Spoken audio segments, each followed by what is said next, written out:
나의 힘이 되신 여호와여, 내가 주님을 사랑합니다. 세상에서는 너희가 환난을 당하나 담대하라. 내가 세상을 이겼노라 말씀하신 예수님, 3일 동안 여러 가지 문제와 시험을 이기고 수요일 밤 예배로 나왔사오니 이 시간 먼저 우리의 모든 죄와 허물을 깨끗게 씻어 주시옵소서. 예배를 사모합니다. 하늘문 여시고 각 사람에게 은혜의 빗줄기 내려 주시옵소서. 2017년도 종교개혁 500주년을 맞이하여 교회의 머리 되신 예수님, 하나님을 예배하는 매일교회 가을맞이 대청소를 준비하려 합니다. 몸과 마음을 청결하게 하며 구석구석 쌓인 먼지를 깨끗하게 닦아내면서 기쁜 마음으로 동참하여 깨끗하게 주님전을 청소할 수 있도록 성도님들의 시간과 건강을 허락하여 주시옵소서. 하나님 나라를 위해 헌신할 황종직 선출을 앞두고 있습니다. 이를 위해 전교인을 함께 기도하게 하시니 감사합니다. 바나바와 같은 착하고 성령과 믿음이 충만한 일꾼들이 많이 선출될 수 있도록 하나님 아버지 도와주시옵소서. 담임 목사님을 위해서 기도합니다.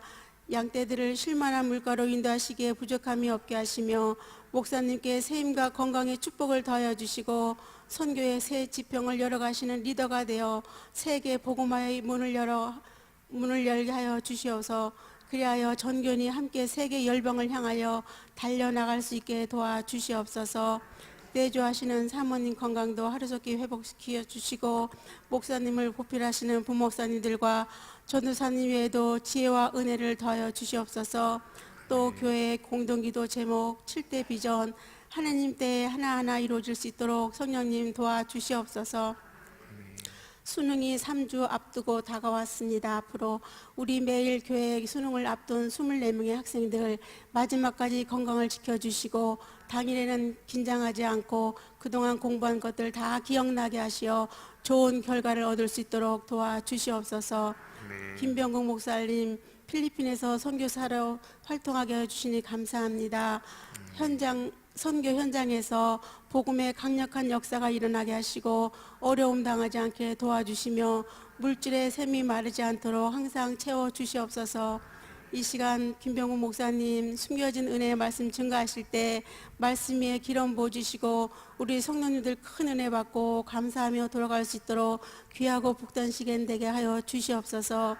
우리의 교회는 사랑이 넘치는 교회, 성령 충만한 교회 되길 더욱 편안한 교회 되길 소원합니다.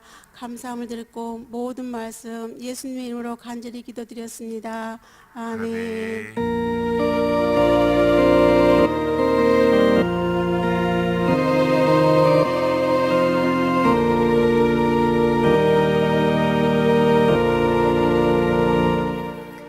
예, 오늘 3일밤 우리에게 허락해 주신 말씀 출애굽기 13장 17절에서 22절까지의 말씀 우리 함께 교독하도록 하겠습니다.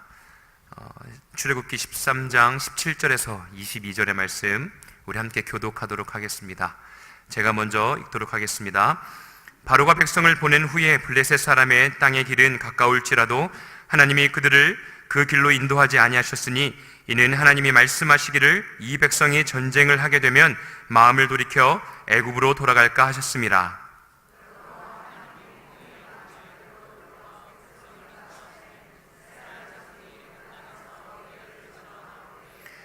모세가 요셉의 유고를 가졌으니 이는 요셉이 이스라엘 자손으로 단단히 맹세하게 하여 이르기를 하나님이 반드시 너희를 찾아오시리니 너희는 내 유고를 여기서 가지고 나가라 하였음이더라. 여호와께서 그들 앞에서 가시며 낮에는 구름 기둥으로 그들의 길을 인도하시고 밤에는 불 기둥을 그들에게 비추사 낮이나 밤이나 진행하게 하시니 낮에는 구름 기둥 밤에는 불 기둥이 백성 앞에서 떠나지 아니하니라. 아멘. 오늘 3일밤 예배는 선교 가이드 예배로 드려지게 되어집니다. 그래서 오늘 필리핀에서 또한 사역하고 계시는 최미순 집사님께서 선교 간증 나눠주시고 그 다음에 바로 김병국 목사님께서 숨겨진 은혜라는 제목을 가지고 하나님의 귀한 말씀 나눠주시도록 하겠습니다. 우리 함께 최미순 집사님 나오실 때에 할렐루야로 반갑게 맞이해 주시면 감사하겠습니다.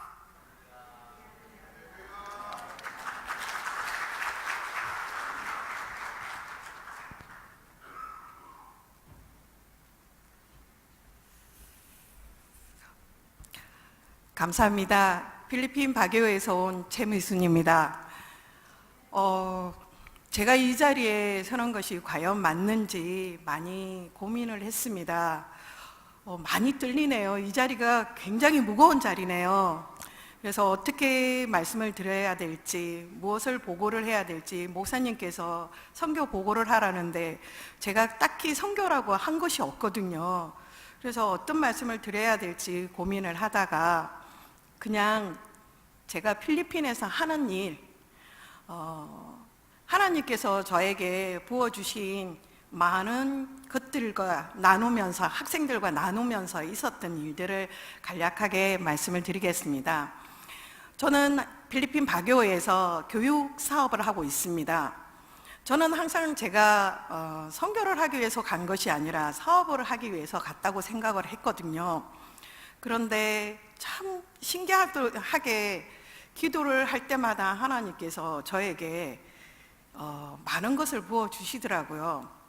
저는 하나님께 드린 것이 하나도 없는데 하나님을 저를 너무 이뻐하시는지 저에게 많은 것을 주시면서 이게 나에게 주는 것이 어느 날 갑자기 이거 나에게 주는 것이 아니라 나를 도구로 말미암아 나를 비롯해서 많이 베풀어라는 것을 어느 날 느끼기 시작했습니다.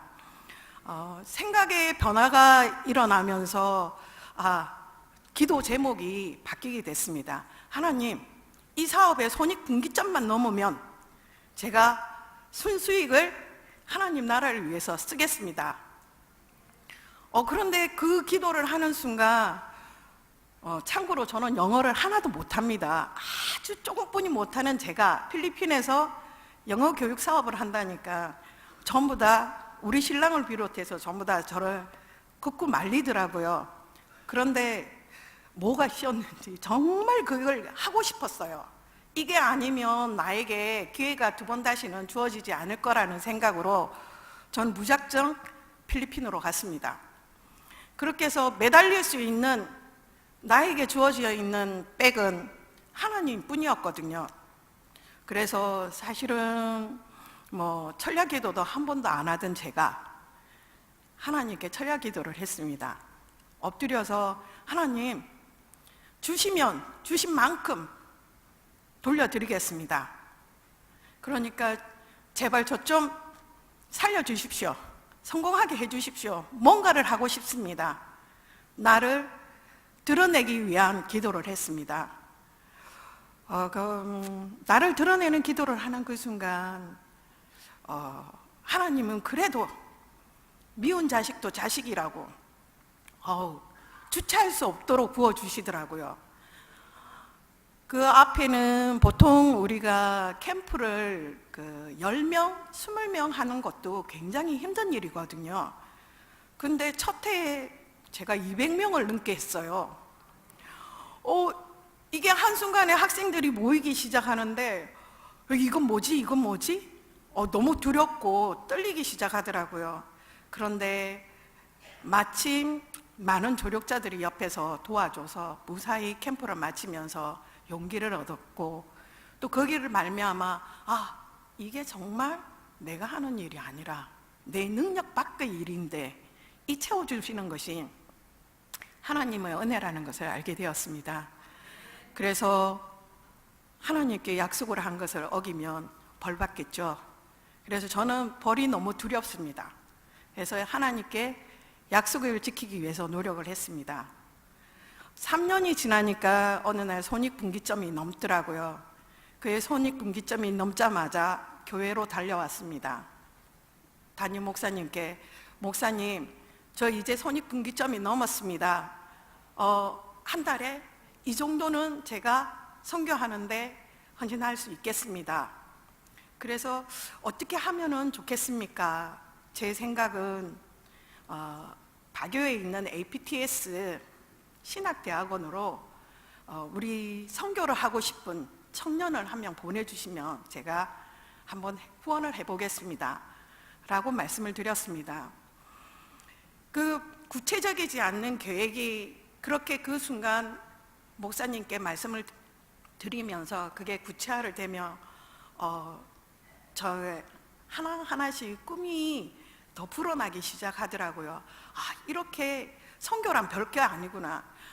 항상 저는 여기에 아마 저를 알고 있는 우리 권사님들도 계시겠지만 아시다시피 저는 세상의 한 발을 딛고 또 교회의 한 발을 딛고 있는, 사실은 출근부 도장 찍듯이 왔다 갔다 하는 그런 신용에 지나지 않는 그런 성도였습니다. 어디서 집사님이세요? 라고 물어보면은 저 너무 창피했거든요. 그래서 아니요, 저 집사가 아니고요, 정말 죄송하지만 더러는 못 모르고 잡사입니다 라고 할 정도로 저희 신앙은 아주 바닥이었습니다. 그런 제가 하나님의 은혜를 입어서 하나님을 기쁘게 하는 일을 해드리고 싶더라고요. 그래서 무슨 일이 있을까, 이렇게 저를 도구로 사용해서 이렇게 부어주시는 거, 그래, 선교가 별거 있나?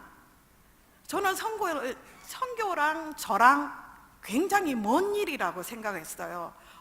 선교는 좀 부름받고 하나님에게 특별한 사랑을 받고 그런 분들이 할 수 있는 일이 아닐까? 라고 저는 그렇게 생각했거든요. 근데 필리핀 가서 현지에서 많은 선교사님과 목사님들을 뵈면서 선교는 선교사님들만 하는 것이 아니구나, 선교에는 삼위일체가 이루어져야 되겠구나라는 이 선교에 대한 저의 모든 생각들이 변화했습니다. 선교는 전쟁이다.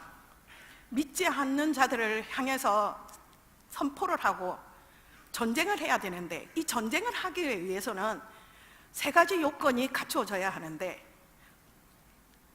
전두지휘할 수 있는 지휘관과 앞으로 나서 전진하면서 적진에서 싸울 수 있는 병사와 그 병사들에게 물자를 공급해주는, 후방에서 든든히 받쳐줄 수 있는 후방에 우리와 같은 사람이 있어야지만 선교를 할 수 있겠구나. 그래서 저는 사실은 겁이 많습니다. 제가 앞서 말했듯이 영어도 못하고 하고 싶은데 용기도 없고, 그래서 그래도 선교는 하고 싶은데,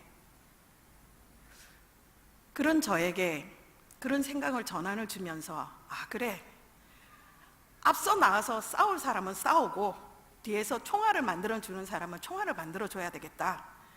나는 앞서 나가서 싸울 수 있는 지식도 없고 용기도 없고 말도 안 되고, 그러니까 말 잘 되고 지식이 있고 사명감이 투철한 그런 우리 선교사님들이 앞에서 나가는 그 선교사님들 뒤에서 후원을 해주자, 총알을 만들어주자, 그분들이 앞에서 나와서 정말 잘 싸울 수 있도록 총알을 만들어줌으로써 그게 내가 선교하는 것이 아닐까라는 선교의 패러다임을 제가 바꾸기 시작했습니다. 그러다 보니까 꿈이 하나씩 또 생기더라고요. 그렇게 해서 우리 교회에서 보내주신 이 선교사님과 인연을 맺고, 또 우리 수진 자매와 인연을 맺고, 우리 김병국 목사님하고 또 인연을 맺고, 이렇게 많은 일꾼들이 갖춰져 있는 상황에서 우리가 좀 더 발전적인 일을 할 수 없을까라는 그런 욕심이 생기기 시작하더라고요. 그래서 그래, 두 사람만이 모인 것이 다 하나님이 조절했는데 우리도 성전을 만들자. 해운대 매일순복음교회 지교회를 한번 만들어 보자. 그런 욕심이 생기기 시작했습니다.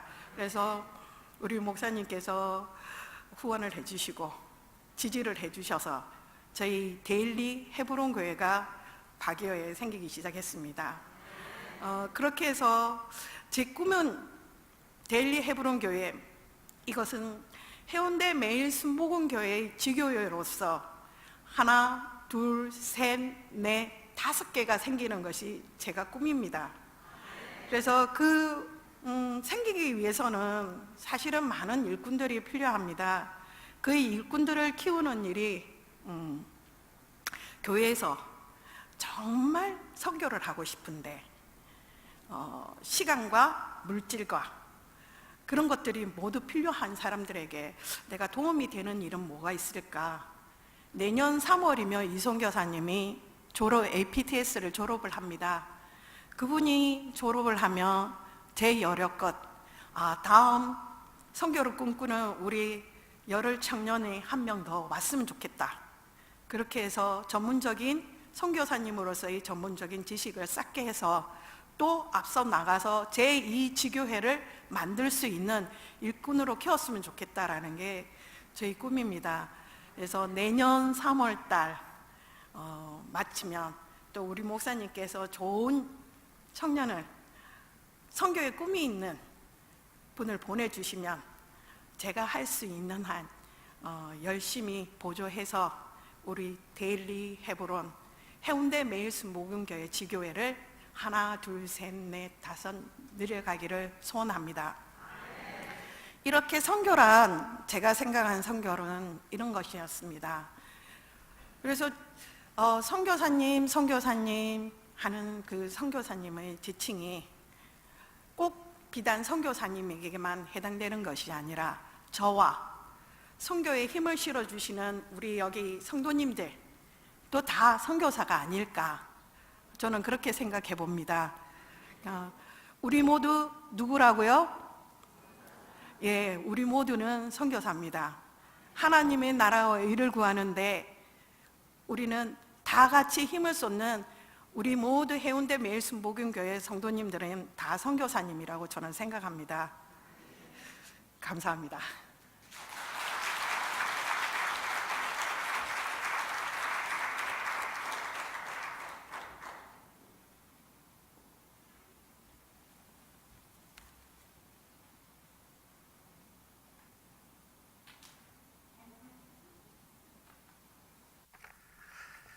할렐루야.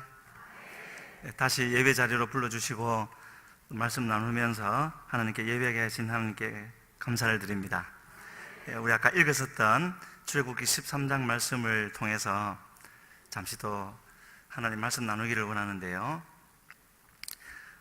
본문으로 들어가기 전에 하나님이 구약 성경에서 새 언약이라는 말씀을 쓰신 곳이 있습니다. 그러니까 신약적인 용어로는 복음이 되겠죠. 그게 어디냐면은 예레미야 31장에 나오고 또 에스겔서 36장에 나오는데, 잘 아시는 대로 예레미야와 에스겔 두 선지자는 하나님이 남유다를 이제 멸망시키고 바벨론 포로로 보내실 때 한 사람은 예루살렘에, 한 사람 에스겔은 바벨론에 보내서 거기서 하나님의 뜻을 선포하게 하신 두 사람이거든요. 이 두 사람이 동시에 남유다가 멸망한 후에, 멸망할 때 하기 전까지는 멸망할 것이라고만 하시더니 멸망하고 나니까 새 언약, 모든 것을 회복시켜 주시겠다라고 말씀하시는 그 말씀을 주셨는데, 그 새 언약이 예레미야에는 뭐라고 말씀하셨느냐 하면은요, 그날 후에 맺을 새 언약이라고 하시면서, 그러니까 지금 우리와 맺으시는 언약입니다. 우리가 복음이라고 하는 그 언약을 뭐라고 설명하시냐면은 나의 법을 그들 속에 두며, 그들 속이라는 게 중요하죠. 그들의 마음에 기록할 것이다. 그렇게 되어지면은 무슨 일이 있을 것이라고 하셨느냐 하면은 그들은 나의 백성이 되어지고 나는 그들의 하나님이 될 것이다. 그 이전에는 그렇게 되지 못했다라는 것이죠. 그러면서 그 새 언약이 이루어지고 나면은 이스라엘 백성들에게 무슨 일이 있을 것이냐고 했느냐 하면은 너희는 여호와를 알라 하지 아니하리니, 왜냐하면 다 나를 여호와인 줄을 알기 때문에, 알게 될 것이기 때문에 그렇게 말씀을 하고 있습니다. 바로 이것이 구원받았다라고 하는, 거듭났다라고 하는 그 말의 의미가 되어지고요, 증거가 되어지는 것이죠. 그리고 에스겔 36장에도 가시면은 하나님이 새 일을 행하신다라고 이제 말씀을 하시면서 아주 귀한 말씀을 우리에게 해주셨습니다. 새 일을 왜 행하시느냐면은, 물론 우리를, 이스라엘 백성을 바벨론에서 다시 돌려 보내시고 나라를 회복시키기 위해서 하시겠지만, 에스겔서 36장에서는 그렇게 말씀하지 아니하시고요, 하나님의 거룩한 이름을 위하여서 그 일을 행하시겠다. 이게 우리에게 무슨 뜻이 되겠습니까? 우리를, 인간들을 위해서가 아니라 하나님의 거룩한 이름을 위해서 행하신다는 말은 어떻게 보면 좀 서운하게 들릴 수도 있지만 우리 입장에서, 그러나 이거는 너무나도 귀한 하나님의 은혜의 말씀인 것이죠. 왜 그렇습니까? 우리의 상태에 관계없이 바벨론에 포로로 끌려갈 때 이미 그들은 이방 민족보다도 못한 자리에 있었는데, 하나님은 그러한 것 보지 아니하시고 오직 하나님의 이름, 다른 말로 바꾸면 오직 은혜로 그들을 다시 회복시켜 주시겠다, 그 말씀을 하시는 겁니다. 그리고 그런 하나님의 거룩한 이름을 나타내시면 그 결과도 예레미야에게 말씀하셨던 것처럼 그들이 내가 여호와인 줄을 알게 될 것이다. 이걸 이제 우리에게 적용한다면요, 나는, 이제 각자 질문해 보십시오. 나는 하나님이 여호와인 줄 알고 있는가? 제가 지금 말씀드리는 것은 여러분, 우리 성도님들이 모른다는 것이 아니라 하나님이 우리에게 원하시는 대로, 원래 그렇게 되어져야 할 대로 우리가 하나님을 알고 있는가 하는 그 말이 되어지는 겁니다.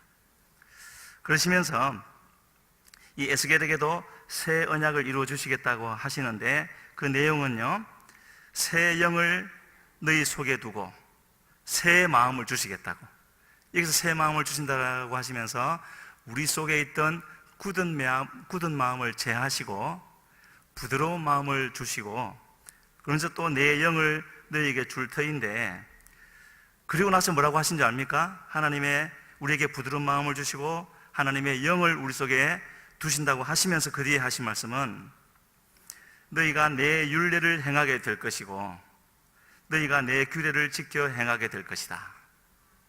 무슨 뜻이지요? 이거를 오늘날도 대부분의 사람들은 율법을 지키고 하는 율법주의로 해석을 해버리기가 쉽습니다. 결코 그런 뜻이 아니고요, 우리는 하나님의 영, 성령이 임하시기를 간절히 바랄 때 나 자신이나 또는 우리 교회의 어떤 은사, 능력이 나타나기를 바라는 마음이 있지만, 하나님 보시기에 그런 것보다 훨씬 더 중요한 것이 있는데, 바로 성령이 임하신 결과로 우리의 마음속에 하나님의 법이 새겨지고 하나님을 알게 되어지고 그 새겨진 말씀을 행하게 되어지는 것, 그것이 하나님께는 훨씬 더 중요한 것이 되어지는 겁니다. 그래서 우리가 잘 아는 그 이스라엘이 출애굽하고 나서 홍해를 건너고 3일 동안 물이 없다가 마치 마라라는 곳에 이르러서 쓴물이 있었는데 단물로 바뀌지 않습니까? 그 단물로 바꾸어 주시고 나서 하나님이 하신 말씀이 있습니다. 우리 그 본문을 좀 띄워주시면 같이 한번 읽었으면 좋겠습니다. 출애굽기 15장 25절 26절, 단물로 바꿔주시고 나서 그거로 끝나지 않고 이런 말씀을 하셨습니다. 함께 읽겠습니다. 시작. 모세가 여호와께 부르짖었더니 여호와께서 그에게 한 나무를 가리키시니 그가 물에 던지니 물이 달게 되었더라. 거기서 여호와께서 그들을 위하여 법도와 율례를 정하시고 그들을 시험하실세. 이르시되 너희가 너희 하나님 나 여호와의 말을 들어 순종하고 내가 보기에 의를 행하며 내 계명에 귀를 기울이며 내 모든 규례를 지키면 내가 애굽 사람에게 내린 모든 질병 중 하나도 너희에게 내리지 아니하리니 나는 너희를 치료하는 여호와입니다. 또 저기서 조금 더 지나가면은 또 12샘이 있고 70종려나무가 있는 오아시스가 나오지 않습니까? 엘림. 그런데 왜 굳이 이런 물이 3일 동안 물을 못 마시게 하시고 또 쓴물을 단물로 바꿔주시면서 여기서 시험하신다 그러고요, 또 말씀을 주시면서 그것을 지켜 행하면 나는 너희를 치료하는 하나님 여호와가 되어주겠다. 왜 그렇게 말씀하시죠? 한 가지 질문 드립니다. 우리의 구원을 누가 가장 원합니까? 내 자신입니까? 하나님입니까? 하나님이십니까? 아니면 내 자신입니까? 당연히 나의 구원이니까 우리가 구원을 받지 못하면 큰일 나지 않겠습니까? 나의 구원을 내가 가장 원하는 것이 당연한 일이겠지만, 그러나 실제로요, 이렇게 질문을 드리면 우리가 구원을 원한다라고 말을 하겠지만 그렇지 않은 분도 분명히 있을 겁니다. 하지만 보다 많은 사람들은, 많은 성도들은 나의 구원보다는 더 관심을 두는 데가 있습니다. 세상 것이지요. 세상의 축복. 실제로 나를 바꾸어서 이 땅이 아니라 하늘에 속한 자로 만들기를 원하는 그 소원, 그것은 정작 우리 자신보다는 하나님께 더 있는 것이고요, 실제로 우리를 그렇게 바꾸어 가시는 분은 하나님이라는 것을 알 수가 있습니다. 하나님은 이미 하나님의 만드신 우리 인간을 한번 잃어버린 적, 죄 때문에 상실해버린 적이 있으셨기 때문에, 그리고 다시 구원 계획을 세워서 우리를 구원하셨는데 다시는 우리를 잃지 않으시려고 그냥 죄 없다, 속죄만 하시는 것으로 끝나지 않고 반드시 우리를 하늘에 속한 자, 하나님이 함께 하실 수 있는 자로 만들어 놓으시려는 바로 그분이 우리 하나님이신 겁니다. 하나님과 우리의 관계를 가장 잘 보여주는 예수님이 가르쳐 주셨던 탕자의 비유에 우리가 한 가지 생각해 볼 것은요, 그 아버지가 아들이 그 자기에게 주어진 재산 3분의 1이라는 큰 돈을 가지고 나가면 잃어버릴 줄, 다 탕진하고 빈털터리가 될 줄을 몰랐겠습니까? 아셨다면은 다리몽댕이를 부르뜨려서라도 못 나가게 하셔야지, 왜 나가서 그 돈 다 탕진하고 죽을 고생하게 내버려 두십니까? 그 아버지의 마음은 재산을 잃지 않는 데 있는 것이 아니라, 아들을 고생시키지 않는 데 있는 것이 아니라 그 아들을 진짜 아들로 만드는 데 있었기 때문에, 그렇게 돈을 잃어버려서라도 나가서 죽을 고생을 해야만 아버지를 알게 되어진다면 그 길을 택하시는 것이 아버지요, 바로 그분이 우리 하나님이 되어지시는 겁니다. 그렇다면 출애굽 이후에 가나안에 들어가기까지 40년 동안에 있었던 그 모든 일들, 안 좋은 일들이 훨씬 많았지 않습니까? 그 모든 일들은 그냥 어쩌다 보니 되어진 것이 아니라 바로 이처럼 구원시켜 놓은 하나님의 백성이 되어질 이스라엘을 참된 하늘에 속한 자로 만들시기 위한 그런 하나님의 마음의 표현이 그 40년 동안의 그런 과정을 통하여 이루어졌다는 것을 우리가 알 수가 있는 겁니다. 신명기 1장 2절에 보면은 호렙산, 시내산이죠. 거기서 가데스바네아, 가나안 땅이 저 앞에 보이는 거기까지 10하루길이라고 되어져 있습니다. 애굽에서도 그렇게 멀지 않았겠죠. 이와 같이 10하루길밖에 되지 않는 그 길 대신에 하나님은 40년이라는 시간으로 바꾸어 놓으신 하나님. 사실은 출애굽에서 시내산까지는 2개월 걸렸고요, 시내산에서 말씀을 받고 성막을 짓는데 11개월 걸렸고, 그리고 여기서 말한 대로 10하루길이라고 했기 때문에 아무리 천천히 가도 몇 달 걸렸다 치더라도요, 1년 반이면 충분히 가나안 땅에 바로 들어갈 수 있었음에도 불구하고 이스라엘 백성들은 그들에게 주신 하나님이 하나님 되시는 그 증거를 붙들지 않고 불신앙을 선택했기 때문에 오히려 38년이라는 추가되는 시간을 갖게 되어진 겁니다. 우리가 꼭 알아야 될 것은요, 하나님은 어떠한 죄라도 다 용서하시는 분이시고 우리가 어떠한 자리에서도 다 받아주시고 한 번이 아니라 수십 번, 수백 번이라도 받아주시는 하나님이지만, 불신앙에는, 하나님을 하나님으로 인정하지 않는 불신앙에는 반드시 대가가 따른다는 것. 1년 반 만에 끝날 수도 있었던 그 여정이 40년이 되게 하시는 하나님. 왜 그렇습니까? 우리를 사랑하시기 때문에. 그래서요, 방금 읽으신 본문의 17절 보게 되어지면은 그렇게 되어져 있죠. 가까웠지만 하나님이 그들을 그 길로 인도하지 아니하셨으니, 분명한 하나님의 의도에 의해서, 분명한 목적이 있어서 그 길로 인도하지 아니하셨다고, 우리가 그렇게 간절히 바라는 그렇게 늘 기도하시지 않습니까? 하나님, 내 길을 인도해 주시옵소서. 저 일을 해야 되겠습니까? 말아야 되겠습니까? 어디로 가야 되겠습니까? 인도해 주시옵소서. 그 인도가 바로 여기에 나와 있습니다. 하나님이 그 길로, 가까운 길로 인도하지 않으셨다라고. 왜요? 그 길로 가면은 그때 당시 이미 철기 문명을 가지고 있는 블레셋 민족이 있는데 반드시 전쟁을 하게 되어져 있고, 전쟁을 하면은 마음을 돌이켜서 애굽으로 돌아갈 것을 하나님이 아셨거든요. 바로 그 마음, 하나님이 그 마음을 바꾸어 놓으시려고 40년 동안이나 기다리시면서, 참아주시면서, 그 놀라운 일들을 일으켜 주시면서 우리를 바꾸어 주시는 바로 그 하나님이신 겁니다. 그것이 바로 에스겔에게 또 예레미야에게 주셨던 새 언약의 내용이 되어지는 것이고요. 지금도 우리에게 일어나는 이 모든 일들을 통해서 하나님이 원하시는 것이 한 가지 있다면 바로 우리의 마음이 하나님께로 향하기를 바라시는 거죠. 모든 일을 통하여서 하나님은 항상, 하나님의 관심은 한 가지밖에 없는 겁니다. 무엇이겠습니까?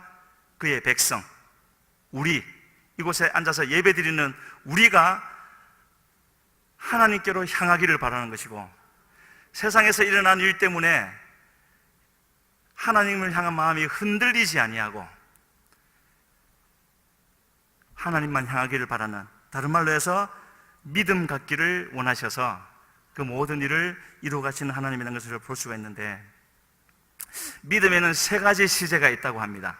과거, 현재, 미래인 것이죠. 믿음의 과거 시제는요, 하나님이 이미 내게 행해 주신 그 일을 잊지 않는 겁니다. 아, 하나님 그때 그렇게 해주셨지 하고 그냥 감동받고 끝나는 것이 아니라 그 하나님을 더 믿어드리는 것이고요. 믿음의 현재 시제는 과거에 그랬던 하나님이 지금도 동일하게 신실하게 역사하고 계신다라는 것. 근데 오늘 나누려고 하는 내용이 바로 이 믿음의 현재 시제인데요, 그것을 제가 제목을 숨겨진 은혜라고 했습니다. 왜 숨겨진 은혜겠습니까?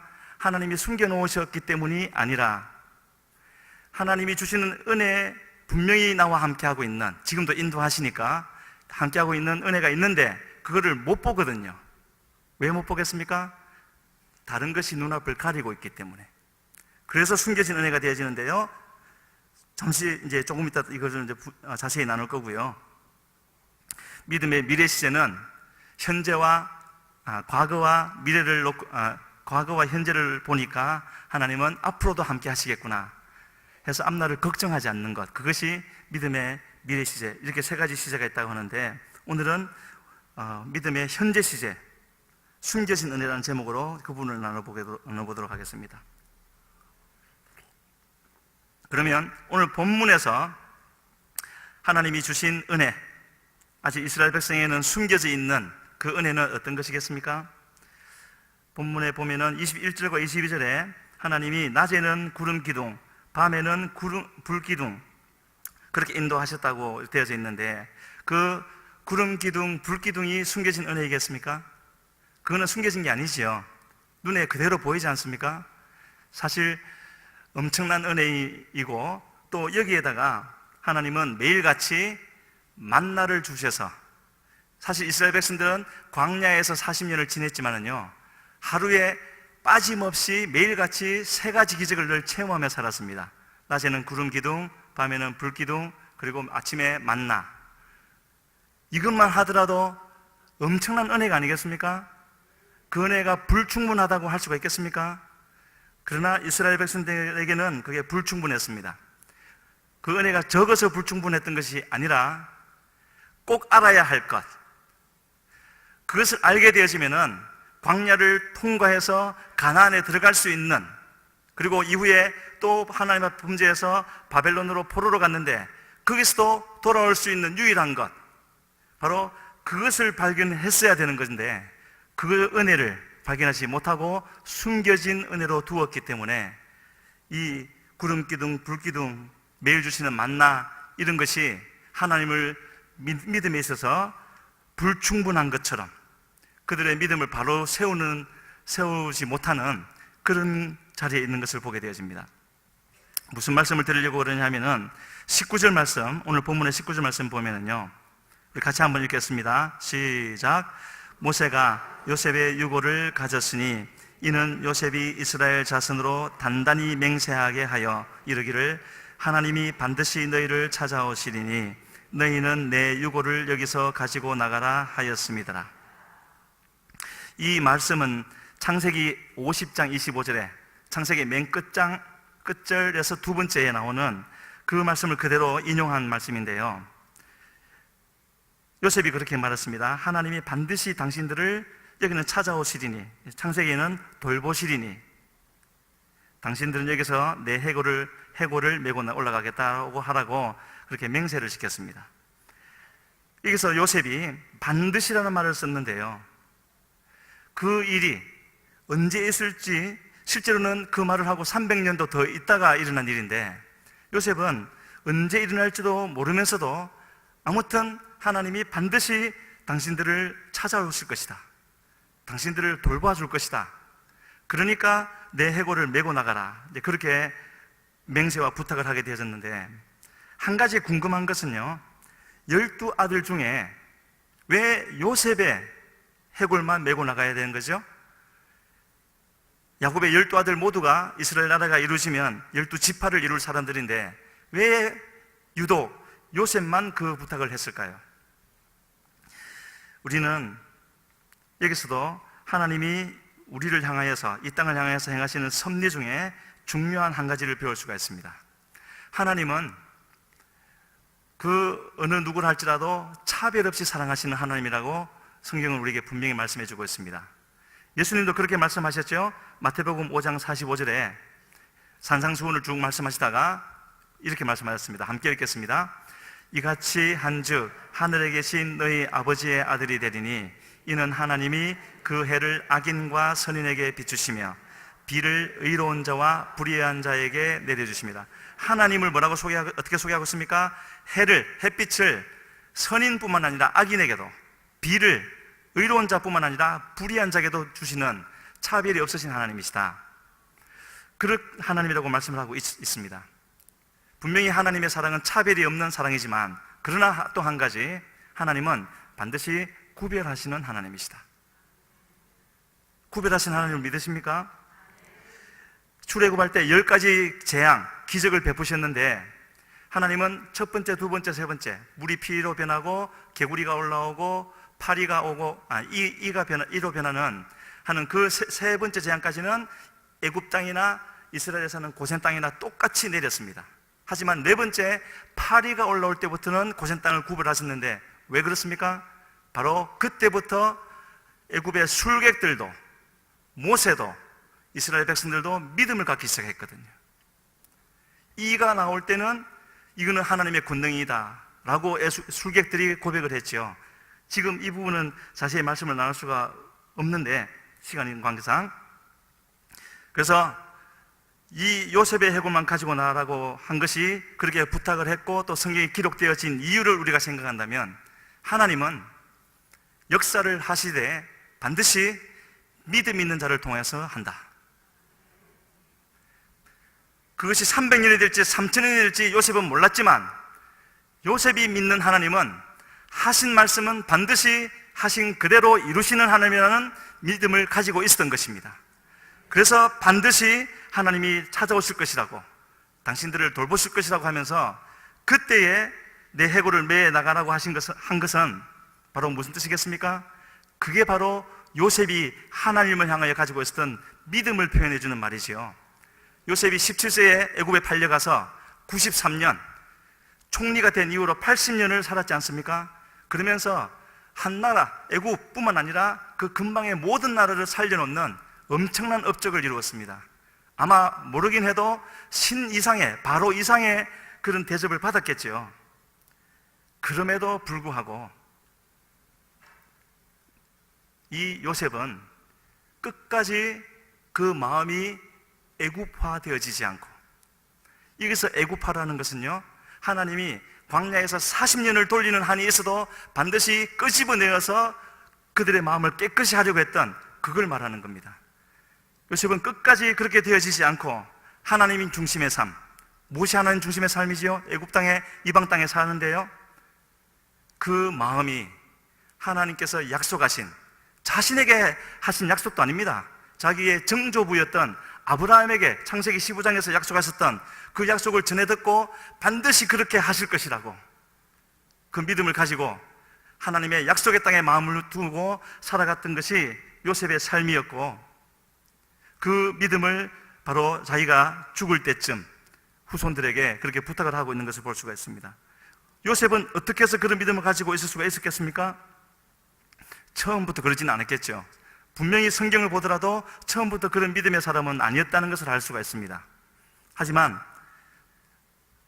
그 긴 과정을 거쳐가면서 하나님이 요셉을 위하여 특별히 설계한 그를 하나님의 백성뿐만 아니라 사명을 맡길 자로 만드시기 위해서 특별히 준비하신 그 과정을 거쳐가면서, 그리고 과거를 보고 또 현재 되어진 일을 보면서 그의 마음속에는 분명한 믿음, 하나님은 하신 말씀은 반드시 이루시는 분이시다. 그러면 출애굽하는 일도 반드시 이후에 있을 건데, 그때 나도 이미 죽었지만 나는 하나님 편에 하나님의 약속이 이루어진 그 자리에 있기를 원한다. 그 마음이었던 것이지요.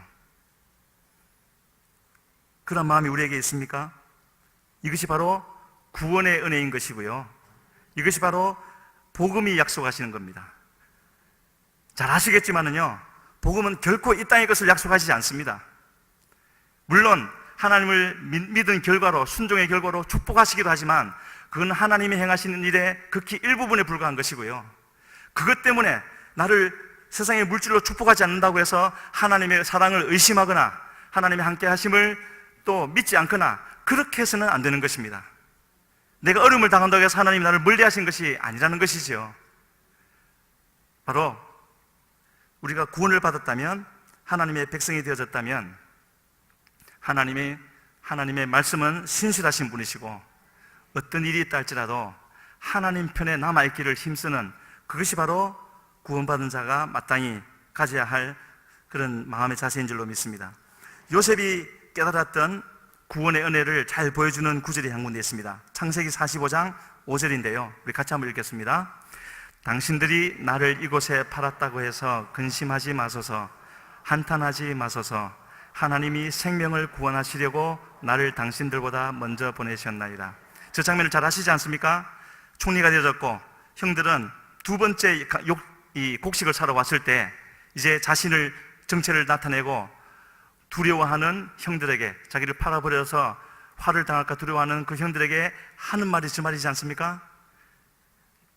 나를 이곳에 팔았다고 해서 근심하지 말랍니다. 어떻게 저런 말을 할 수 있죠? 한탄하지 말라고. 그가 깨달았던 구원의 은혜는요, 셋째 줄에 있죠. 하나님이 생명을 구원하시려고 나를 당신들보다 먼저 보내셨나이다. 처음부터 저랬겠습니까? 애굽에 노예로 팔려갈 때, 또 종생활할 때, 억울하게 감옥에 있을 때 저런 마음이 들었겠습니까? 안 그랬겠죠. 하지만 하나님은 구원하시고 그대로 두시는 분이 아니라 예레미야, 에스겔에게 말씀하신 대로 우리에게서 굳은 마음을 제하시고 부드러운 마음을 주시고 거기에 하나님의 영을 부어주셔서 하나님을 알게 하시고 하나님의 법을 알게 하시고 하나님의 섭리를 알게 하시는 하나님이시기 때문에 그 일이 요셉에게 이루어졌던 것이고요, 하나님께서 이 요셉을 통하여서 그 풍년이 지나고 흉년이 왔을 때 그 요셉으로 말미암아 준비되어져서 같은 땅에서 같은 곡식을 먹었던, 또 요셉과 함께 하신 하나님을 보았던 애굽 사람들은 그 곡식을 먹었지만, 그래서 육신의 생명은 연명했지만 결코 이 요셉이 깨달았던 하나님이 이렇게 하고 계신다는, 하나님이 함께하고 계시고 하나님의 뜻은 반드시 이루어진다는 그 은혜는 누리지 못했던 것이 애굽인들이었고요, 심지어는 요셉의 형들조차도 어쩌면 오늘날의 많은 교인들 중에서도 적지 않은 분들이 바로 이러한 하나님의 은혜를 깨닫지 못하고 살아가고 있는 것이 아닌가. 예수님이 십자가에 죽으시기 직전 대제사장으로서 마지막 기도를 하시는 장면을 묘사해 놓은 것이 요한복음 17장 아니겠습니까? 17장 전체가 예수님의 기도로 되어져 있습니다. 거기서 예수님이 많은 말씀들을 하셨지만 그렇게 말씀하시는 것이 있습니다. 하나님, 아버지, 내가 저들에게 아버지의 이름을 나타내었고, 그리고 나는 아버지께로 가는데 저들은 아주 세상에 있습니다. 그래서 보존해 주시옵소서, 지켜 주시옵소서 하고 다른 말씀들 하시고 나서 내가 이 말하는 것은 다른 이유가 아니라 예수님의 기쁨, 내 기쁨이 저들에게 충만하게 하기 위함입니다. 그 순간 예수님의 기쁨이 무엇이겠습니까? 바로 하나님이 계시다는 것을 알고 하나님께서 내게 두신 뜻을 알고 그 뜻대로 행하여서 이제 십자가에 달려 죽게 되어지지만 반드시 약속하신 대로 3일 만에 살아나게 될 것이고 죄의 권세를 이기게 될 것이고 그래서 모든 사람을 향한 구원의 문이 열린다는 것을 아는 그 기쁨이 아니겠습니까? 저 사람들도 하나님이 내게 붙여주셔서 제자 삼게 하신 저 사람들에게도 그 기쁨이 충만하게 하시옵소서. 그래서 그들로 하여금 나가서 그 기쁨을 전하게 하시옵소서. 그것이 예수님께서 마지막으로 하나님께 백성들, 주의 제자들을 향하여서 위하여서 기도했던 그 내용인 것을 볼 수가 있습니다. 요한복음 1장 5장 요한 1서 5장 4절에서는 세상을 이길 수 있는 힘은 오직 우리의 믿음이라고 했는데 그 믿음은 어떤 믿음이 되겠습니까? 물론 우리의 믿음을 통하여서 하나님은 역사하시고 또 들으시고 우리의 문제를 해결해 주시는 하나님이시지만 그 이전에 우리의 믿음은 우리에게 다가온 이 문제보다 크신 하나님, 모든 상황을 초월하여 계시면서 모든 것을 인도하고 계신다는 것을 믿는 그 믿음이 아니겠습니까? 그러기를 원하시는 하나님이시고요. 이 복음, 이 믿음, 이것은요 예수님이 오심으로 말미암아 비로소 주어진 그 복음이 아니라 하나님은 성경의 맨 첫 부분이 되어지는 창세기 1장부터 이것을 우리에게 알려주고 계십니다. 잘 아시는 대로 천지를 창조하시는 첫째 날, 둘째 날, 셋째 날은 무엇을 채워 넣는 창조를 하지 아니하시고 첫째 날에는요 빛과 어둠을 나누시고 말하자면 진리와 비진리를 구별하시는 거죠. 그리고 하늘, 그 둘째 날에는 땅과 하늘을 가르셨습니다. 영의 세계가 있다는 것과 땅의 세계가 있다는 것, 그리고 셋째 날에는 물과 묻을 나누셔서 흔들리는 것과 영원히 흔들리지 않는 것이 있다는 것을 말씀해 주시는 거죠. 이와 같이 온전한 믿음이 갖추어지고 나면 넷째 날, 다섯째 날, 여섯째 날에는 다 채워주시는 것입니다. 이처럼 하나님은 우리에게 이런 하나님을 향한 온전한 믿음 갖기를 원하셨고 그 믿음이 생기기만 하면, 갖춰지기만 하면은 하나님은 우리에게 맡기신 사명대로 채워주시고 때로는 세상의 부도 누리게도 하시고 그것을 통하여서 구원하게도 하시는 그런 하나님이라는 것을 우리는 알 수가 있습니다. 그래서 이 요셉이 마지막에 그런 부탁을 할 수 있었던 것, 또 이스라엘 백성이 출애굽하고 나서 하고 광야에서도 반드시 누려야 했지만 누리지 못했던 그 은혜를 조금 더 생각해 본다면요, 제가 오래전이라서 영화 제목은 기억이 나지 않지만 그 바다에서 폭풍 치는 장면이 하이라이트인 그런 영화가 있었습니다. 그래서 영화 속에서 보게 되시면 그 파도가 굉장히 높고 하늘은 캄캄하고 해서 그냥 마치 저도 그 폭풍 속에 있는 것 같이 두렵고 또 그 배우가 얼마나 연기를 잘하든지 그렇게 느껴졌는데, 그리고 얼마 후에 TV에서 그 영화를 제작하는 과정을 또 보여줬습니다. 그렇게 무시무시하고 금방 빠져 죽을 것 같은 그 장면이 실제로는 어떻게 제작됐었냐면요, 요 성도님들석 앞쪽만큼 공간이 되는 이 방에서 수조를 놓고 거기서 다 찍은 겁니다. 기술이 들어간 거죠. 그래서 제가 뭘 느끼느냐면요, 그렇게 리얼하게 연기했던 그 배우가 연기는 그렇게 했지만 연기를 하면서 그의 마음속에 실제로 빠져 죽을 것 같은 두려움이 있었겠습니까? 전혀 없었겠죠. 왜냐하면 사람들 다 둘러서 있고 카메라로 찍고 있고 그렇지 않겠습니까? 요셉이 누렸던 은혜, 요셉이 누렸던 평안이 바로 그런 것이었죠. 어떠한 일이 있어도 하나님은 반드시 함께 하시고 나를 지켜주신다.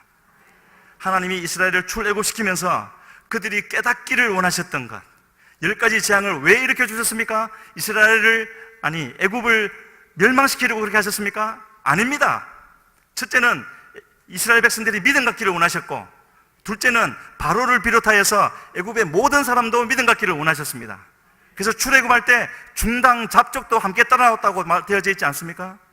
이스라엘만 구원하신 하나님이 아니신 거죠.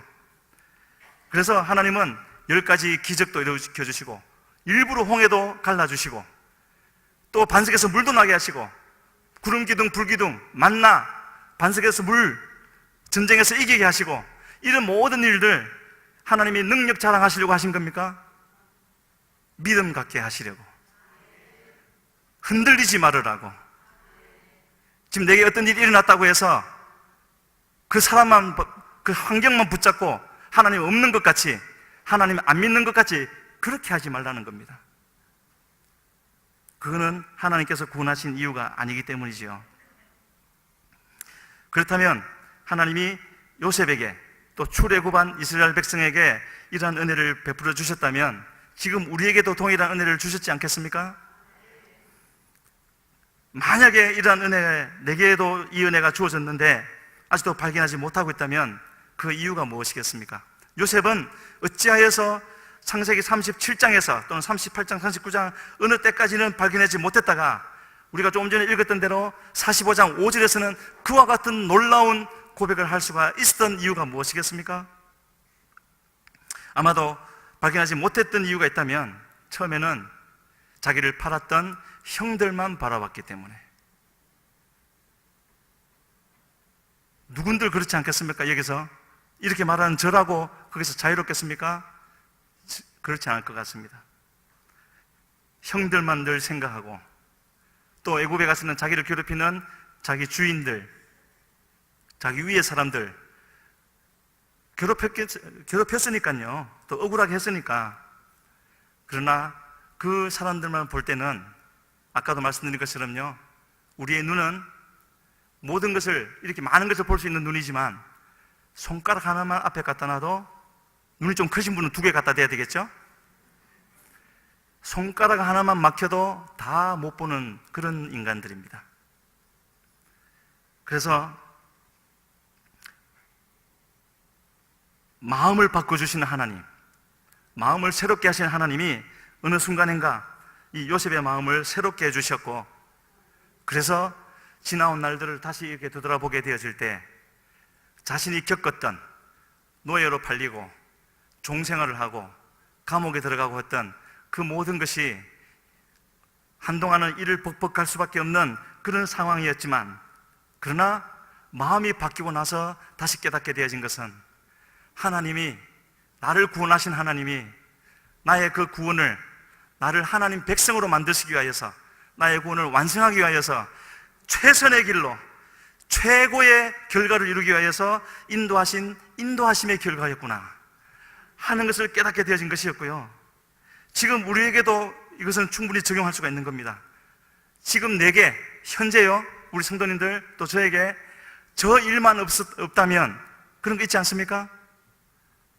그 일이 바로, 그 일이 없다면 결코 바뀌지 않을 내 속에 있는 애굽, 그 애굽을 끄집어내기 위해서 하나님이 내게 베풀어 주신 사랑의 결과라는 것을 우리가 깨닫게 되어질 때 우리는 알아야 할 것을 알게 되어지는 그런 자리에 서게 될 줄로 믿습니다.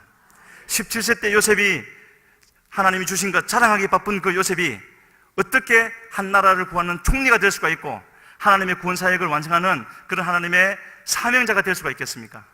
40세의 모세, 훌륭한 사람이긴 했지만 달려들어 마음에 안 들면 때려 죽이는 사람이었습니다. 그런 사람이 어떻게 한 민족을 이끌어서 하나님의 땅에 이끌어가는 그런 지도자가 될 수가 있었겠습니까?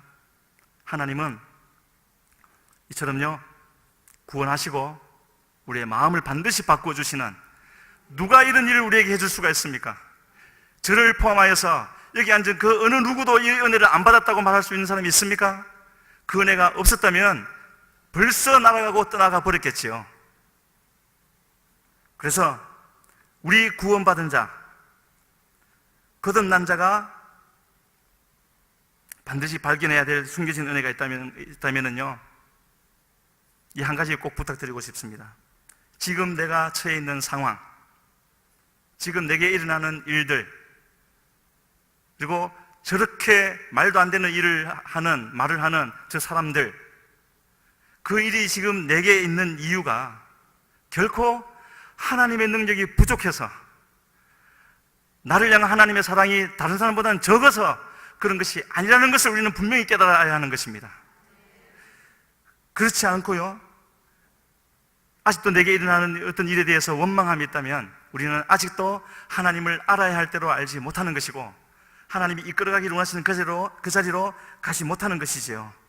하나님은 바로 이것을 우리에게 깨닫게 하시기 위해서 창세 때부터 구원 계획을 다 세워놓으시고요, 그 구원 계획에는 하나님의 독생자 예수 그리스도를 죽게 하시는 것까지 포함되어 있습니다. 그리고 모세라는 사람을 통해서 기록하게 하시고, 우리에게 오늘날까지 전달되게 하시고, 우리 스스로는 깨닫지 못할 줄 아시고 성령까지 보내어 주셔서 지금도 나누게 하시고 깨닫기를 원하시는 하나님이 아니겠습니까?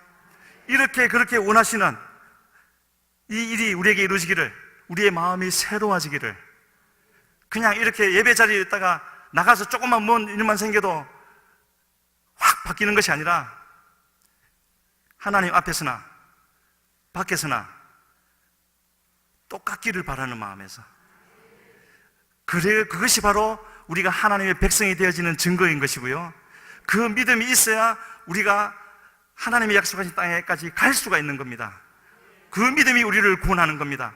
나 하나님 믿습니다 한다고 되는 것이 아니라는 것이지요.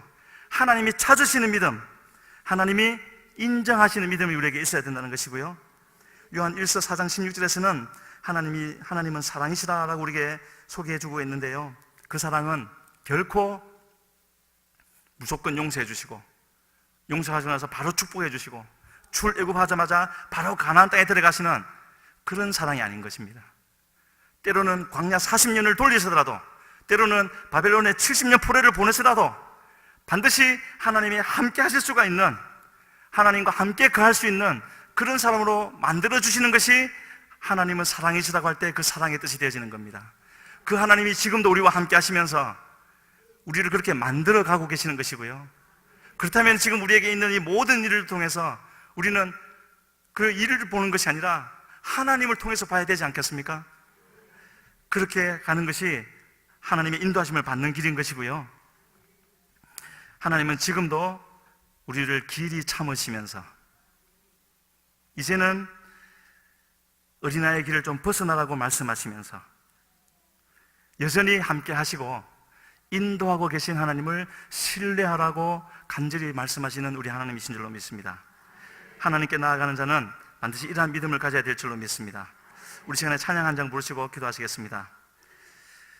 세상은요, 어차피 흔들리게 되어져 있고, 세상은 지나가게 되어져 있고, 세상은 망하게 되어져 있는 겁니다. 이것이 우리의 믿음이 맞습니까?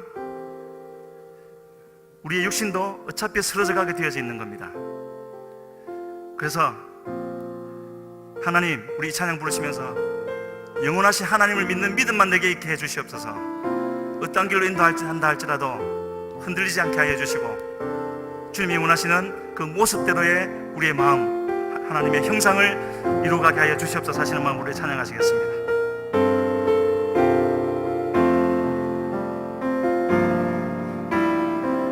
세상은 들리고 사람들은 변하여도 나는 주를 섬기리.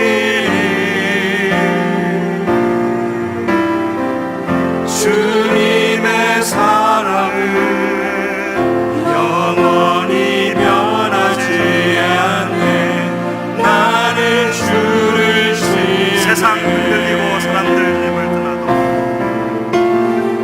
세상은 들리고 사람들은 변하여도 나는 주를 섬기리. 주님의 사랑은 영원히 변하지 않네. 나는 주를 신뢰해.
말미암아 살리라. 오직 의인은 믿음으로 말미암아 살리라.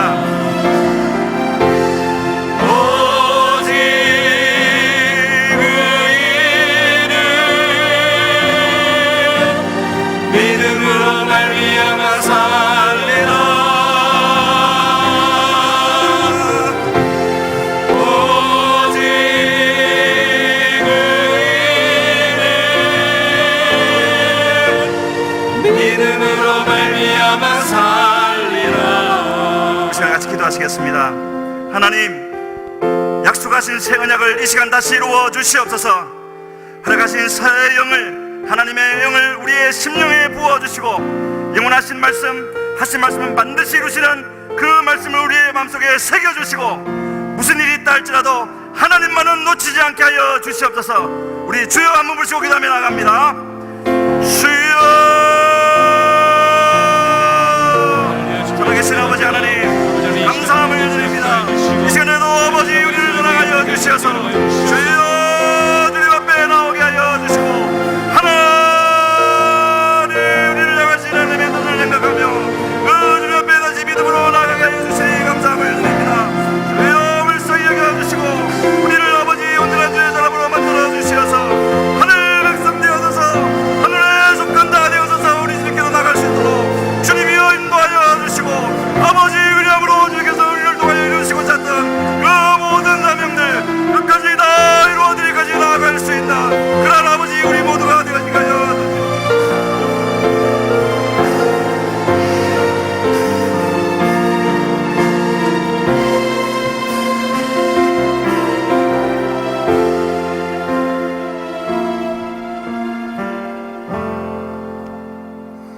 자비하신 아버지 하나님, 세우신 목사님을 통해서 이렇게 귀한 말씀 듣게 하시니 감사합니다.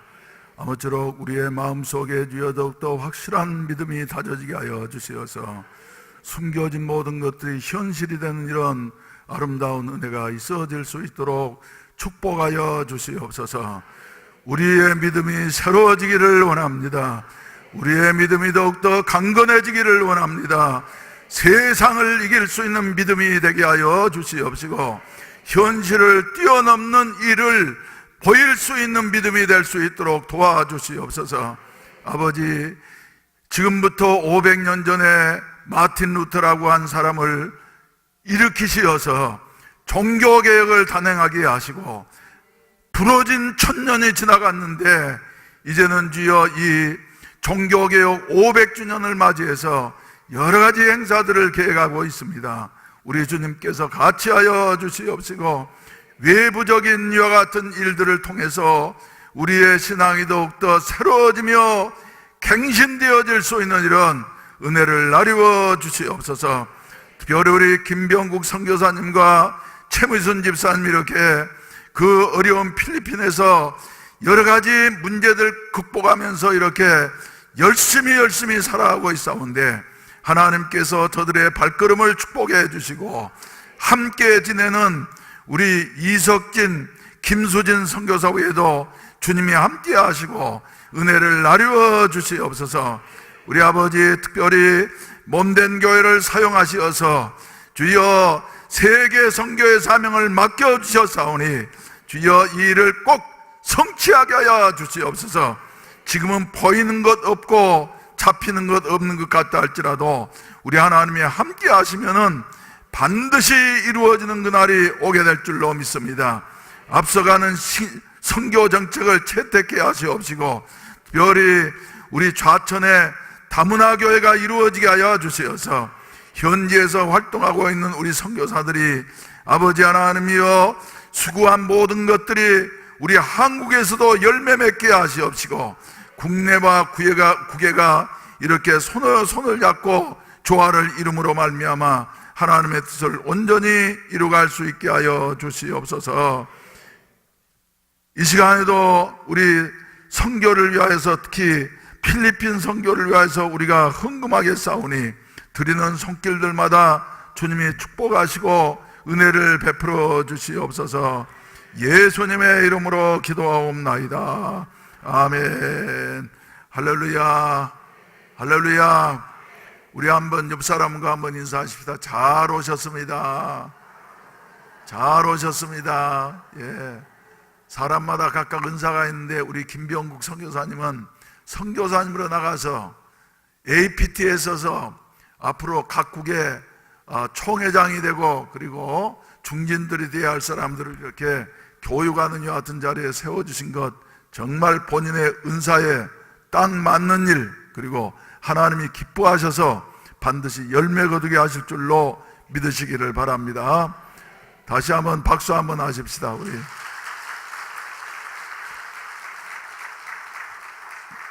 나를 보고 인사하면 어떻게 해요? 교인들을 보고 인사를 하셔야지. 박수를 하는 분들은. 예. 광고 말씀 몇 가지 드리도록 하겠습니다.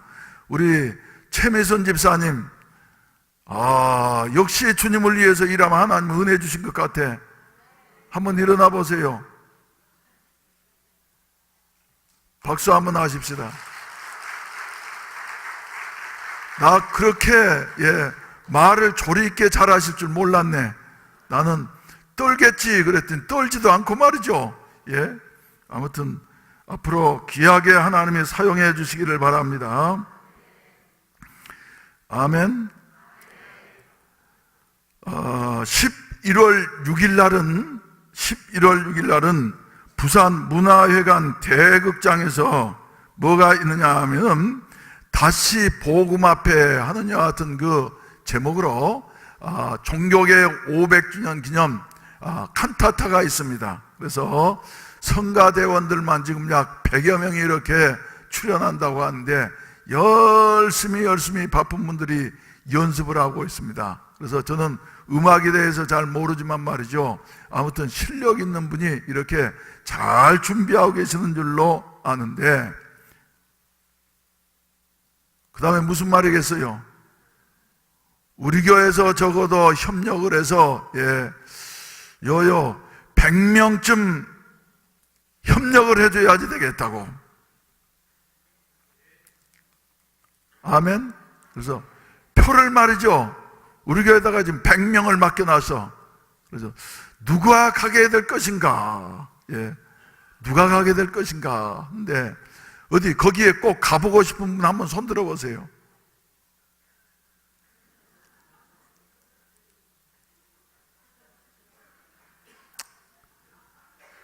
미안해가지고 말이죠, 못 듣는데 제가 배정을 하도록 하겠습니다. 그래서 표 한 장에 10,000원씩이라 그러는데, 우리 청년회에다가 30장 주도록 하겠어요. 30장 소화할 수 있겠어? 예? 청년회 목사님 30장 너무 많으면 20장만 하고. 예? 예? 그리고 그 다음에 우리 성가대가 매주마다 찬양하기 위해서 수고를 하는데, 그래, 이런 일에 우리 성가대에 대고 또 배정을 좀 해드려야지 되겠다. 그래서 성가대에 한 40장 정도, 그리고 나머지는 이제 감동 주시는 대로 이렇게 배정을 해서 맡기도록 하겠습니다. 그러니까 11월 6일 월요일 저녁 부산 문화회관 대극장을 여러분들이 기억을 하시고 가시면은 은혜가 되어질 줄로 믿습니다. 그리고 저 고신대학교 역사학 교수이신 우리 이상규 교수님의 특강도 있다고 합니다. 그러니까 이런 기회에 참석하게 된다고 하면은 우리에게 큰 발전과 향상이 있게 되어질 줄로 믿습니다. 그리고 협찬은 노엘 합창단 뭐 이래 해가지고 말이죠. 아무튼 은혜스러운 여하튼 찬송을 하게 된다고 하는데, 그리고 이제 이 일을 주관하는 이런 단체는 말이죠, 저 사단법인 숭인문화재단, 그래서 이건 양산에 있는 큰 병원의 이사장님이신데 어떻게 해서 부산에 영적인 이와 같은 그 문화 생활이 좀 더 향상이 되어졌으면 좋겠다 하는 마음으로 그분이 큰 돈을 내셔가지고 이렇게 지원을 해서 이 일이 이루어지게 되어졌다고 하는데, 여러분 기회 있는 대로 많이 참석하셔서 동참하시고 또 보람을 갖게 되시기를 바랍니다. 할렐루야. 그래서 아까 이제 기도하면서도 부러진 천년이라 그러는데, 천년이 반으로 부러지면 몇 년입니까? 500년이에요. 그래서 500년을 맞이하게 되어졌다고 하는 건 참 의미 있는 일입니다. 그래서 우리 교회적으로도 한번 개혁자들은 말이죠, 목숨을 걸고 교회를 정화시키고 새롭게 했는데 우리들도 한번 동참하자. 그래서 교회 안에 있는 쓰레기들, 먼지들 말이죠, 다 털어내고 새롭게 하고 주님을 섬긴다고 하면은 얼마나 더 은혜가 되겠나 하는 이런 생각입니다. 할렐루야. 그래서 요한복음 2장 가운데 본다고 하면 예수님께서는 저 예루살렘 성전에 들어가셔가지고 거기에 뭐요, 소 팔고 양 팔고 비둘기 팔고 돈 바꿔주고 하는 여하튼 장사소리가 떠들썩 했을 때에 예수님께서 다 채찍으로 말이죠, 소를 내몰고 그리고 양을 내몰고 말이죠, 그리고 돈 바꾸는 자들의 상을 들러 엎으시면서 하시는 말씀이 내 아버지의 집을 장사하는 집으로 만들지 말아라 그러시고 난 다음에 성경은 말씀해 주시기를 말이죠. 주의 전을 사모하는 열심히 나를 삼키리라는 것을 기억하리라는 저 시편 말씀을 인용을 해서 이렇게 성전을 깨끗이 정리하셨습니다. 그래서 500주년을 맞이해서 말이죠, 우리 성도들 모두가 다 힘을 합해서 성전을 깨끗이 하고 우리가 다시 시작하게 되어진다고 하면은 그동안 쌓였던 먼지들도 다 털어지게 되어지고 우리의 마음까지 시원하게 되어질 줄로 믿습니다. 할렐루야. 할렐루야. 그리고 다음 주 목요일 날 11월 2일 날은 우리 교회 제1차 예루살렘 성지 순례단 20명이 출국하게 되어집니다. 그래서 여러분들이 특별히 위해서 기도해 주시기를 바랍니다. 아멘. 그래서 건강하게 하시고, 그리고 1차 순례단이 잘 돌아오고 난 다음에 2차, 3차, 4차 진행될 수 있도록 말이죠. 그래서 그때에는 못 가신 분들도 같이 동참해서 예수님께서 활동하시는 그 이스라엘 나라를 땅을 밟아보고, 그리고 갈릴리 바다를 배에 적어서 건너보고 하는 여하튼 은혜가 우리 모든 성도들에게 있어지기를 주의 이름으로 축원을 드립니다. 할렐루야. 그럼 우리 한 음성으로 잠깐 동안 기도하시겠습니다. 기도 제목이 여러 가지가 있는데 그 중에 먼저 오늘 저녁에 이제 선교 안내 예배이니까 말이죠, 필리핀에서 이렇게 우리 최미순 집사님과 김병국 목사님 오셔가지고 간증하시고 설교하시고 하셨는데, 주여, 필리핀에는 이석진 선교사도 있고 김수진 선교사도 있고 그리고 가족들이 이렇게 있고 시작한 헤브론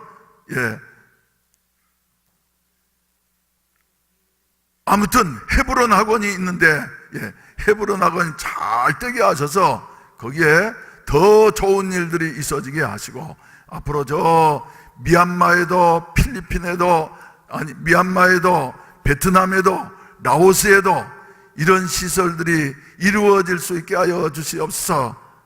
할렐루야. 기도하시고 말이죠, 그곳에 있는 우리 모든 권속들, 그리고 세계에 흩어져 있는 우리 권속들이 다 건강해서 하나님께서 맡겨주신 복의 씨앗으로서의 사명을 온전히 감당케 하시옵소서 하시면서 한 음성으로 마음을 모아서 간절히 기도하시겠습니다. 주여 삼창하시고 기도하시겠습니다. 주여, 주여, 주여. 자비하시는 아버지 주여 역사해 주시고 주여 인도해 주시고 있도록 이 주님 시간에도 허락하여 주시옵소서. 주여 주님의 하나님께서 사역하고 계신 아버지의 삶의 삶 가운데에 주의 복을 허락하여 주시고 하나님의 숨겨진 일을 발견해 나아가며 그 은혜를 나누어 수 있는 데 부족함이 없도록 주님의 말씀하여 주시고 인도하여 주시옵소서. 주의 뜻을 구하며 나아가오니 주여 아버지의 뜻을 구하며 나아가는 삶마다 발걸음마다 주님의 복의 근원을 허락하여 주시옵소서. 더럽고 추악한 어둠이 틈타지 못하도록 주님이 보호해 주시고 하나님의 말씀을 허락하여 주시고 주님의 능력을 아버지 하나님께 나아가는데 부족함이 없도록 주의 뜻을 구하며 나아갈 수 있도록 주여 함께하여 주시옵소서. 주여 아버지 하나님이여 역사하시고 대명령 가운데에 아버지 하나님 반응하며 나아갈 수 있도록 순종하며 나아갈 수 있도록 주여 아버지 함께하여 주시옵소서.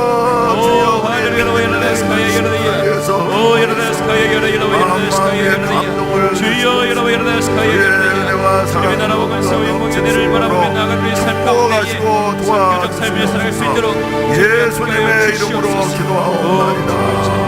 아멘. 아멘. 자비하신 아버지, 이 시간 우리 필리핀에 있는 우리 식구들을 위해서 주여 기도하면서 헌금하게 하시니 감사합니다.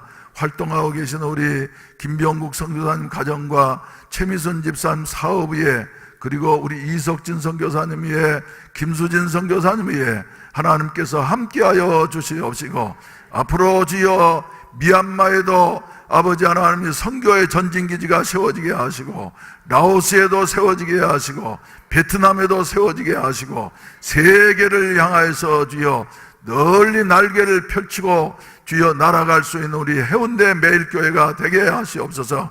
금년에 우리에게 주신 표대로 함께 일어나 세계로 열방으로 나아가는 이와 같은 아름다운 역사가 있어질 수 있도록 도와주시옵소서. 이 시간에도 정성스러운 헌금 드리겠사오니 주님이 연락하시고 축복해 주시옵소서.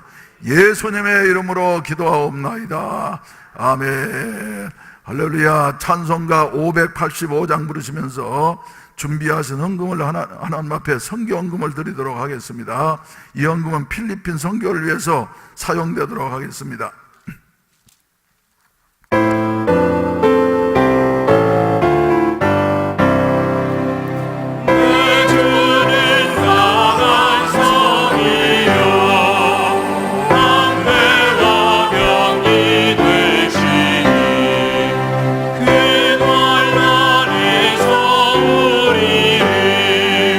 구하여 내시리로다. 옛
주께서 마지막으로 분부하신 명령이 너희는 가서 모든 족속으로 제자를 삼아 아버지와 아들과 성령의 이름으로 세례를 주고 내가 너희에게 명하여 분부한 모든 말씀을 가르쳐 지키게 하라고 말씀하시면서 볼지어다 내가 세상 끝날까지 너희와 항상 함께 있으라고 약속하셨습니다. 몸된 교회를 통해서 많은 선교사님들이 이렇게 배출되어졌습니다. 베트남의 정찬중 선교사님 가정, 중국의 임선우 선교사님, 그리고 필리핀의 김병국, 또 이석진, 김수진, 그리고 최 집사님 가정, 그리고 뉴질랜드의 김범철 선교사님, 그리고 여러 나라에 이렇게 파송되어져서 활동하고 있사온데 미얀마의 김유성 선교사도 주님께서 기억해 주시옵시고 저들 한 사람 한 사람을 우리 하나님이 밤낮으로 지켜주시고 눈동자같이 지켜주시고 주여 복의 근원으로 사용하여 주시어서 저들을 통해서 지금까지도 하나님의 놀라운 기적의 역사를 이루셨거니와 앞으로도 이루어 주시옵시고 우리의 생명 다하는 그날까지 하나님의 영광을 위한 아름다운 도구로 사용되게 하시옵소서. 이 저녁에도 주님의 은혜에 감사해서 정성스러운 헌금을 드렸습니다. 11조 헌금을 드리고 감사헌금을 드리고 선교헌금을 드리고 필리핀 선교헌금을 드렸사오니 주님이 연락하시고 축복해 주시옵소서. 이제는 구주 예수 그리스도의 구속의 은혜와 아버지 하나님의 무한하신 사랑하심과 보혜사 성령님의 충만케 하시고 인도하시고 도우시는 은혜가 이 자리에 참석한 모든 사랑하는 성도들에게 세계 각처에 흩어져 있는 우리 모든 선교사님들 위해 이제로부터 영원히 함께 하시기를 간절히 축원하옵나이다. 아멘. 할렐루야. 우리 아버지 하나님이여 저희를 이렇게 택하여 주시고 아버지 하나님이여 주여 죄인임에도 불구하고 덮어주시고 써주시니 감사합니다. 아버지 해야 할 일들이 많이 있습니다. 주여 지혜를 더하여